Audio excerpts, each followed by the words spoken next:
Bom dia, boa tarde, boa noite. Você está no Fala Saldanha? Vamos dar continuidade aqui então aos nossos relatos ufológicos. Aqui achei outro caso bem interessante também que se passou na Itália, ali na Melaria Porto Nogaro, no ano de 1978, no dia 18 de setembro, ali por volta das 3:30 da tarde. O ufólogo italiano Antonio Ciumiento relatou o caso de Giorgio Filippucci, nascido em 1931, com 47 anos na época do avistamento, ferroviário já falecido. Aconteceu em 18 de setembro de 78, por volta das 3:30, horário padrão, na localidade de Melaria de Porto Nogaro, no território da comunidade de San Giorgio di Nogaro, na província de Udine, na Itália. A testemunha, Giorgio Filippucci, havia ido pescar no rio Corno, quando de repente ouviu um assobio agudo, seguido por algum movimento espiral do ar atrás dele, causando ondulações na água e enviando farfalhados arbustos ao redor. O vento ficou mais forte, então a testemunha decidiu escalar um aterro próximo e dar uma olhada ao redor. Quando ele alcançou o topo do aterro, ele avistou um objeto em forma de disco metálico, sentado em um lamaçal próximo. O objeto repousava sobre 3 pernas grossas, que terminavam em placas planas no chão. O objeto era totalmente liso e o metal parecia latão.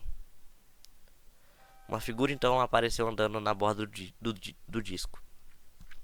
Foi descrito como baixo e de aparência oriental, vestindo um macacão justinho prateado que brilhava ao sol.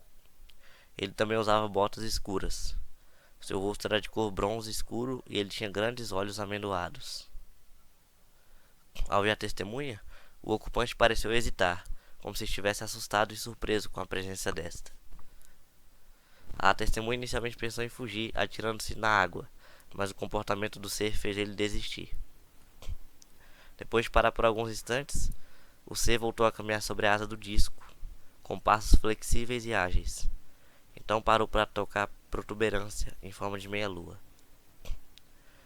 Durante esta obra, talvez uma reparação, feita acionando uma alavanca junto à cúpula ou uma arquitetura em forma de meia-lua ou ferradura, lançava frequentemente olhares de relance para a testemunha. Ele então desapareceu novamente atrás da cúpula.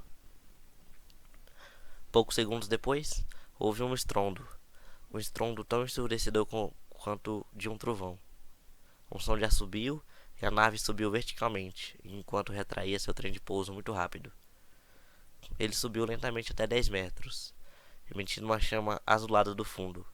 Então, o objeto rapidamente inclinou e se afastou em altíssima velocidade em direção ao sudoeste, assumindo a aparência de uma bola de fogo de cor dourada. Após a observação de 6 a 8 minutos, a testemunha tentou encontrar alguém a quem contar o que viveu e tropeçou com um pescador das redondezas, que convidou a examinar os vestígios deixados no chão pelos 3 pés do OVNI. Os vestígios tinham cerca de 2 centímetros de profundidade e com bordas entalhadas. Não havia superfície queimada, talvez porque o terreno fosse uma zona pantanosa, coberta principalmente por areia e lama. A testemunha não falou com ninguém sobre sua experiência, nem mesmo com sua família, por medo de escarnecedores. Ele continuou chateado e não voltou a pescar, saindo de casa apenas para ir ao trabalho por algumas semanas. Ele falou sobre isso em fevereiro, próximo com seu irmão.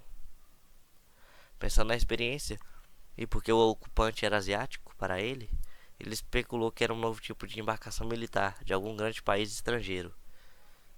E isso o aterrorizou, porque os fabricantes certamente não gostariam que as pessoas soubessem o que eram. Então, mais um relato para vocês.